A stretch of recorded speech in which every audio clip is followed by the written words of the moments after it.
गौतम बुद्ध रामदास को एक अद्भुत शिक्षा देते हैं। वो ऐसी कौन सी शिक्षा देते हैं जो कि रामदास को अपने जीवन में बहुत काम आती है, ये जानने के लिए पढ़िए ये कहानी। एक दिन गौतम बुद्ध किसी के घर पर भिक्षा मांगने के लिए गए। वो जिसके घर पर गए थे उसका नाम रामदास था। गौतम बुद्ध उसके घर पर जाकर आवाज लगाते हैं और थोड़ी देर बाहर खड़े रहते हैं। थोड़ी देर बाद रामदास अंदर से आया। उसने भगवान बुद्ध से कहा कि क्या बात है। भगवान बुद्ध ने कहा कि मेरे पास कुछ खाने को नहीं है, मैं भिक्षा मांगने निकला हूँ। आपके पास यदि कुछ खाने को हो तो मुझे भिक्षा के रूप में देने की कृपा करें।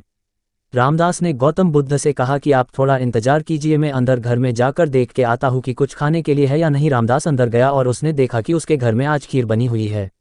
रामदास अंदर से ही चिल्लाता है, महाराज आप रुकिए, मैं आपके लिए खीर लेकर आता हूँ। भगवान बुद्ध सोचते हैं कि मैंने इतनी देर तक इंतजार किया है तो थोड़ी देर और रुक जाता हूँ। रामदास अंदर से एक बड़े बर्तन में खीर लेकर आया।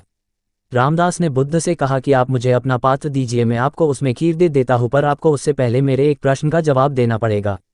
गौतम बुद्ध ने कहा, अच्छा ठीक है, तुम मुझे पहले अपना प्रश्न पूछ लो। रामदास ने कहा, मुझे ईश्वर प्रेम चाहिए, वो मुझे कैसे मिलेगा। रामदास ने ये भी कहा कि मैं इस सवाल का जवाब जानने के लिए बड़े बड़े संतों के पास गया, मैंने बड़े बड़े ग्रंथ पढ़े, किताबें पढ़ी, लेकिन मेरे अंदर भगवत प्रेम नहीं जागा। अब आप ही मुझे बताइए कि वो मुझे कैसे प्राप्त होगा।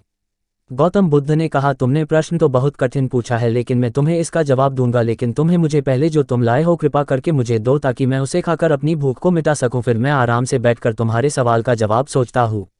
रामदास ने कहा, महाराज आप मुझे आपका बर्तन दीजिए, मैं खीर आपके पात्र में दे देता हूँ। बुद्ध ने अपनी झोली में से एक पात्र निकाला, लेकिन जब रामदास खीर डालने लगा तो उसने देखा कि वो पात्र तो बड़ा मैला है, उस पात्र में बहुत सारी धूल मिट्टी लगी हुई थी। रामदास जब उस पात्र में खीर डालने लगा तो उसके हाथ रुक गए और उसने कहा कि महाराज ये पात्र तो बहुत गंदा है, मैं इसमें खीर तो डाल दूंगा, लेकिन मेरा डालना बेकार हो जाएगा, क्योंकि आपका ये पात्र गंदा है। आप खीर ले लेंगे किंतु उसे खा नहीं पाएंगे, इसमें इतनी मिट्टी इतनी धूल है कि मेरा इसमें डालना बेकार हो जाएगा। महाराज आप ऐसा कीजिए कि पहले इस पात्र को स्वच्छ कर लीजिए, धोकर ले आइए, फिर मैं आपके पात्र में खीर दे देता हूँ। रामदास की बात सुनकर गौतम बुद्ध ने कहा कि रामदास बस यही तुम्हारे प्रश्न का भी जवाब है। तुमने मुझसे पूछा ना कि मुझे ईश्वर प्रेम कैसे मिलेगा। सुनो, अभी तुम्हारे मन का जो पात्र है वह बड़ा मैला है, बिल्कुल इस पात्र की तरह। तुम पहले सत्संग करके पूजा पाठ करके अपने कर्तव्यों को अच्छे से निभाकर अपने मन रूपी पात्र को साफ कर लो, तो अपने आप ईश्वर का प्रेम मिल जाएगा।